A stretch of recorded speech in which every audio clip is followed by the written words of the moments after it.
ఉపాయమున్నోడు ఉపాసం ఉండడు అన్నట్టు గుణపంతోని ఓడిచిన గుర్రు పెట్టి వండుకునే ఆఫీసర్లకు ఒక్కటే ఒక్క అబద్ధంతోని గజ్జునోనికి ఇచ్చింది ఆ అక్క. ఉత్తరప్రదేశ్ రాష్ట్రంలో ఉన్న మీరట్ పట్టణంలో ఆ మురికి కాలువ ఏండ్లకేండ్లు సాపు చేయకుండా గట్లనే ఉన్నదట. ముక్కు గోడలు వలిగిపోయేటట్టు కంపు రేగుతున్నదట.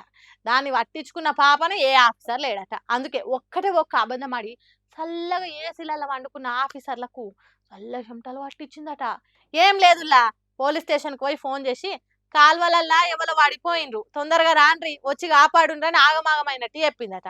ఇంకేమున్నది, ఉయ్ ఉయ్ అనుకుంటా అంబులెన్సులు, రై రై అనుకుంటా రెస్క్యూ టీంలు, మున్సిపాలిటీ మనుషులు, కాల్వలు సాపు చేసే మిషన్లు, బుల్డోజర్లు, పలుగులు పారలు పట్టుకొని మేఘాల మీద అర్జెంటుగా వచ్చిరట ఆఫీసర్లు.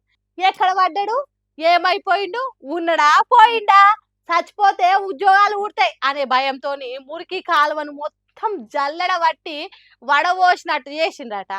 అట్లా 3 గంటలకు ఎక్కువ డ్రైనేజ్ కాలువను సాపు చేసి చూసినా కాలువల పడ్డ మనిషి లేడు. ఫోన్ చేసి చెప్పినక్కలేదట. ఆఖరికి చూస్తే కప్పి పెట్టకుంటున్న కాలువ తేటగా అద్దం తిరగా అయిందట. ఆఖరికి ఆఫీసర్లు తేరుకొని ఇదేదో కావాలని చేసిన పని కావచ్చు, మనం మొద్దు నిద్ర పోయి దుడ్డు కట్టెతోని కొట్టినా లేవకుంటే గిట్లా చేసిండ్రు కావచ్చు అనే క్లారిటీకి వచ్చిండ్రట. ఇప్పుడు ఈ ముచ్చట సోషల్ మీడియాలో పొట్టు పొట్టు వైరల్ అవుతుంది. అట్లా ఫోన్ చేసినాక ఎవరో గాని శబాష్ అక్క, ఆఫీసర్లకు 3 గంటలు చెమటలు పట్టించినావు, మురికి కాలువల ముద్దుగా అయ్యేటట్టు చేసినావు.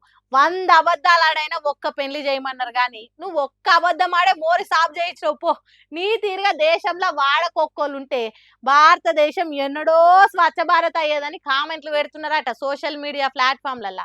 మరి వార్త చూసి ఉత్తగానే ఉన్నారేంది, మీరు కూడా మీ వాడకట్టుకు మురికి కాలువలు ఏమన్నా ఉంటే ఆఫీసర్లకు ఫోన్ చేయండి, గజ గజ వణుక్కుంటూ వచ్చి పని చేసేటట్టు చేయండి.